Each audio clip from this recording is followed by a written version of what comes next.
5 राज्यों में हुए विधानसभा चुनाव में कांग्रेस को 3 राज्यों में हार का सामना करना पड़ा। वहीं अब आगामी लोकसभा चुनाव को लेकर उत्तराखंड महिला कांग्रेस की तैयारी किस तरीके से चल रही है, इसी को लेकर एचएनएन 24/7 के संवाददाता अरुण सैनी ने उत्तराखंड महिला कांग्रेस प्रदेश अध्यक्ष ज्योति रौतेला से खास बातचीत की। 5 राज्यों में विधानसभा चुनाव समाप्त हो चुके हैं, जिसमें से 3 राज्यों में भाजपा की सरकार बनी है और एक राज्य में जो है कांग्रेस की सरकार बनी है।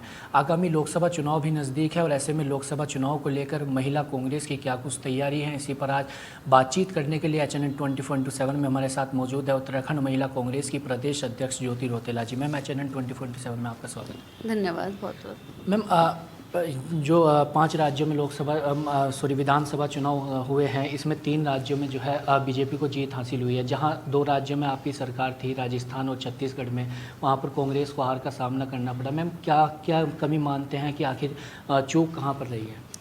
देखिए, मुझे लगता है कि लोगों ने वोट तो हमें बहुत दिया, वोट परसेंटेज हमारा काफ़ी अच्छा है, लेकिन कहीं ना कहीं कुछ संगठनात्मक कुछ कमियां रही होंगी जो हम लोग सरकार बनाने में नाकाम रहे। लेकिन मैं ये ज़रूर बोलना चाहती हूँ कि मैं फिर भी इस बात से बहुत सेटिस्फाइड रही कि लोगों ने बढ़ चढ़कर कांग्रेस को वोट दिया। मतलब कांग्रेस के खिलाफ लोग नहीं थे, कहीं ना कहीं हमारी कोई कमियां या जो हमारे उद्देश्य थे हम जनता तक पूरे नहीं पहुंचा पाए, जिसकी वजह से हम सरकार बनाने में नाकाम हो पाए हैं वहाँ पे। मैम, जिस तरीके से देखा जाता है कांग्रेस में कई बार राजस्थान में भी देखा गया, अंतर्कलह भी देखने को मिली। क्या मैम उसका भी एक बड़ा कारण देखने को मिल रहा है जो इन चुनाव में हार का सामना करना पड़ा है? देखिए, अंतर्कलह तो बाद में कुछ नहीं थी, क्योंकि देखो अपना अपना point of view her party में, हर एक परिवार में भी 4 लोग हैं तो अलग अलग उनके पॉइंट ऑफ व्यू हो सकता है, तो पार्टी में भी है, तो अंतर्कलह उसको नहीं बोलेंगे। और उसकी वजह से जनता ने वोट नहीं दिया तो फिर इतनी सीटें कैसे आई जो आई और जितना वोट पड़ा है, तो वो नहीं है। भी ये ज़रूर बोलना चाहूँगी कि कहीं ना कहीं हम लोग जो प्रचार प्रसार में जो बीजेपी हमसे आगे है, उसमें कहीं ना कहीं हम लोग पीछे हो जा रहे हैं और हम अपनी बात शायद जनता को समझा नहीं पा रहे हैं, या जो कनेक्ट हमारा होना चाहिए था वो नहीं हो पाया। नहीं तो अंतरकला पार्टी में नहीं है, एक पार्टी एक परिवार में लोगों के पॉइंट ऑफ व्यू अलग अलग हो सकते हैं, वो सब जब चुनाव हुआ तो सब लोगों ने मिलजुल के चुनाव लड़ा है। मैम, उत्तराखंड की बात करें, लोकसभा चुनाव भी आने वाले हैं और इस वक्त जो है 5 लोकसभा सीट जो है वो बीजेपी के पास हैं। तो मैम, ऐसे में लोकसभा चुनाव में आगे क्या कुछ तैयारी आपकी तरफ से चल रही है? लोकसभा चुनाव को लेकर महिलाओं को किस तरीके से अपने साथ जोड़ने की तैयारी चल रही है? देखिए, लोकसभा की तैयारी को लेकर हम लोग काफ़ी लंबे टाइम से कोशिश कर रहे हैं, काम कर रहे हैं। और मेन कांग्रेस तो जिला सम्मेलन कर रहा है, हम लोगों ने अभी अक्टूबर में भी जिला सम्मेलन करे, हर डिस्ट्रिक्ट में करे, उससे पहले करे। और अब हम लोग जो है ब्लॉक कार्यकारिणी पे काम कर रहे हैं और मुझे लगता है कि अगले 15 दिन में हमारे ब्लॉक कार्यकारिणियाँ तैयार हो जाएंगी। और उसके बाद हम लोगों का जो मेरा फोकस है इस वक्त वो ये है कि हर ब्लॉक में महिला सम्मेलन हम लोग करवा पाएँ, और उसकी तैयारी हम लोग लोकसभा से पहले कर रहे हैं। मैम, बात करें 2019 में जो लोकसभा चुनाव हुए थे, उसमें कांग्रेस की तरफ से किसी भी महिला को जो है टिकट नहीं दिया गया। और अभी मैम, जिस तरीके से आपने उत्तराखंड की हम बात कर रहे हैं और जिस तरीके से भी महिला आरक्षण बिल भी विधेयक पास हुआ है, तो उसका भी आपने स्वागत किया है। तो मैम, किस तरीके से 2024 में महिलाओं को कितने टिकट दिए जाएंगे, किसकी क्या कुछ विचार इस पर चल रहा है? देखिए, पहली बात तो कौन सी महिला टिकट मांगना चाह रही है? जो अगर लोकसभा के लिए कोई महिला कंसिडर कर रही है, अगर हम लोग तैयारी करेंगे कि हम लोगों को टिकट चाहिए, तो मुझे नहीं लगता कि पार्टी इग्नोर करेगी।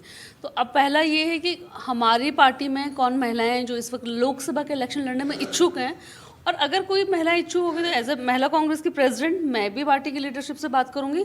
और मुझे लगता है कि जो हमारी दिल्ली की लीडरशिप है, चाहे वो खड़गे जी हैं, राहुल जी हैं, वो लोग ज़रूर चाहते हैं कि महिलाओं का प्रतिनिधित्व पार्टी में बढ़े, और उसके लिए वो लोग ज़रूर फोकस्ड हैं कि उत्तराखंड में अगर कोई महिला टिकट मांगेगी तो मुझे लगता है कि लीडरशिप ज़रूर देगी। मैम, आपने भी बात कही है तो आप भी पार्टी से बातचीत करेंगे। और मैम, अगर लोकसभा चुनाव में आपको टिकट दिया जाता है तो आप किस सीट से अपनी दावेदारी पेश करेंगे? देखिए, अभी तक मैंने कुछ नहीं सोचा, और मतलब मैं लोकसभा का चुनाव लड़ने के बारे में अभी कुछ भी नहीं सोच रही हूँ। और अगर पार्टी बोलेगी कि चुनाव लड़ना है और मुझे चुनाव के लिए जाना चाहिए, तो मेरा होम टाउन लैंसडाउन है और मैं पौड़ी लोकसभा से होती हूँ, तो मैं पौड़ी लोकसभा से दावेदारी करूँगी, क्योंकि मेरा जो पहला मतलब मेरा जो मैंने राजनीतिक कैरियर शुरू करा वो लैंसडाउन से करा, और उसका केवल एक ही कारण था कि मैं अपने क्षेत्र में काम करना चाह रही थी, अपने लोगों के बीच में रहना चाहती थी। तो अगर मुझे मैंने अभी तक ये डिसाइड ही नहीं किया कि लोकसभा का चुनाव लड़ना है, लेकिन अगर मुझे मौका मिलेगा तो मैं पौड़ी लोकसभा के लिए, अगर पार्टी बोलेगी तो मैं पौड़ी लोकसभा का टिकट के लिए मैं जरूर दावेदारी करूँगी। मैम बात करें जिस तरीके से जो है लगातार आप भी जनता के बीच जा रही हैं, आपने भी लगातार जो है प्रदर्शन आप भी करती हैं। यहाँ पर अंकिता भंडारी हत्याकांड, उसको लेकर आपने प्रदर्शन किया और काफ़ी बड़ा प्रदर्शन आपने किया था। तो मैम तमाम ऐसे मुद्दे, महंगाई की बात करें, अंकिता भंडारी हत्याकांड की बात करें, ये तमाम मुद्दे लेकर आप जनता के बीच जा रहे हैं, अन्य प्रदेशों में भी इन मुद्दों को लेकर आप जा रहे हैं। फिर भी क्या कुछ लगता है कि जनता क्यों मतलब कांग्रेस का उस तरीके से साथ नहीं दे रही है जिस पर जो कांग्रेस इन मुद्दों को लेकर जा रही है? देखिए, मैं पहली बात तो ये बोलूँगी कि ऐसा नहीं है जनता कांग्रेस का साथ नहीं दे रही है, क्योंकि 39%, 40% या 42% वोट पड़ना कांग्रेस को ये दर्शाता है कि जनता कांग्रेस के साथ है। हाँ, हम कहीं चूक रहे हैं, मतलब कहीं वो परसेंटेज 1%, 2, अगर आप टोटल अभी भी कैलकुलेशन देखोगे तो हम 3% से ज़्यादा किसी भी राज्य में नहीं हारे हैं चुनाव, जो वोट परसेंट है। तो जनता हमें वोट दे रही है, पर हाँ, ये हमारी कमी ज़रूर है। मतलब ये मैं फिर से बोलना चाहती हूँ कि हम लोगों से शायद उतना कनेक्ट नहीं कर पा रहे हैं जितना वो लोग चाहते हैं कि हम उनके बीच में रहें। ऐसा नहीं कि लोग कांग्रेस को वोट नहीं देना चाहते हैं, शायद कांग्रेस के लोग उनके पास पहुंच नहीं पा रहे हैं। तो ये कमी मुझे लगता है कि हम सब लोगों की है, कि हम लोग एक संगठन के अध्यक्ष होने के नाते भी और एक पार्टी के सदस्य होने के नाते भी ये जरूर बोलती हूँ कि हम लोगों को लोगों की बात सुनने के लिए उनके बीच में अवेलेबल होना पड़ेगा। भाजपा केवल प्रचार प्रसार कर रही है, ना वो महंगाई कम कर रही है, ना वो रोजगार पे कोई काम कर रही है, बड़ी बड़ी बातें कर रही है, लेकिन फिर भी वो अगर लगातार चुनाव जीत रही है तो कहीं ना कहीं इस पे हम लोगों को विचार करने की ज़रूरत है ज़रूरत, और उसके लिए हमें काम करना चाहिए। मैम उत्तराखंड में ग्लोबल इन्वेस्टर समिट हुआ, क्या 3 लाख करोड़ के करार की बात सरकार कर रही है, क्या लगता है कितना ये निवेश कितना सफल होगा? सरकार ने कहा है कि इसके लिए जो भी निवेशक आएंगे उन्हें ज़मीन भी मुहैया कराई जाएगी। आप किस तरीके से इसे देखें? देखिए, मैं तो स्वागत करती हूँ इस चीज़ का। मुझे लगता है कि अगर 3 लाख करोड़ के अगर यहाँ पे काम आ जाएं तो मुझे लगता है कि मेरे उत्तराखंड का तो हर भाई रोजगार पे आ जाएगा, तो मुझे तो खुशी होनी चाहिए। लेकिन सरकार इम्प्लीमेंट तो करे। सरकार ने इन्वेस्टर मीट कर दी, उन्होंने एग्रीमेंट्स कर दिए, लेकिन ग्राउंड पे क्या है? इन्वेस्टर मीट तो पहले भी कर रही ना, लेकिन ग्राउंड रियलिटी को लोगों को भी समझना पड़ेगा कि जो MOUs हो रहे हैं वो इम्प्लीमेंट कितना हो पा रहा है उत्तराखंड में। क्योंकि 3 लाख करोड़ का मतलब समझ लो आप, उत्तराखंड में आज इतनी बेरोजगारी है, तो हमारे अगर भाइयों को रोजगार मिलता है, हमारे युवाओं को रोजगार मिलता है, तो हम तो इसको स्वागत करते हैं। लेकिन सरकार जो बातें बोल रही है उसको इम्प्लीमेंट करके दिखाए। अगर वो इम्प्लीमेंट करती है तो हम लोग वेलकम करते हैं इस चीज़ का, कोई कंप्लेन नहीं है। लेकिन देखिए, भाजपा की करनी और कथनी में बहुत बड़ा फ़र्क है, और भाजपा बड़ी बड़ी तरीके से मतलब वो सोशल स्टेटस के लिए चीज़ों को कर सकती है, लेकिन जब ग्राउंड रियलिटी की बात करें तो मैं तो सरकार से बोलना चाहती हूँ कि जिन हॉस्पिटल्स में डॉक्टर नहीं पहाड़ों में, वहाँ डॉक्टर भेजें। जिन स्कूलों में टीचर्स नहीं, वहाँ टीचर भेजें। जिन गाँव में सड़क नहीं, वहाँ सड़क बनवाएं।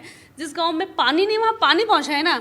आप अगर ये सुविधाएं अगर उत्तराखंड में दे दोगे, हमारे गाँव में दे दोगे, हमारे क्षेत्रों में दे दोगे, तो जो पलायन हो रहा है वो भी नहीं होगा। और अगर आपने इतने MOUs कराए और उनको आप पहाड़ी क्षेत्रों में इम्प्लीमेंट करने की कोशिश करोगे, तो मुझे लगता है कि हमारा उत्तराखंड से खुशहाल प्रदेश कोई होगा ही नहीं।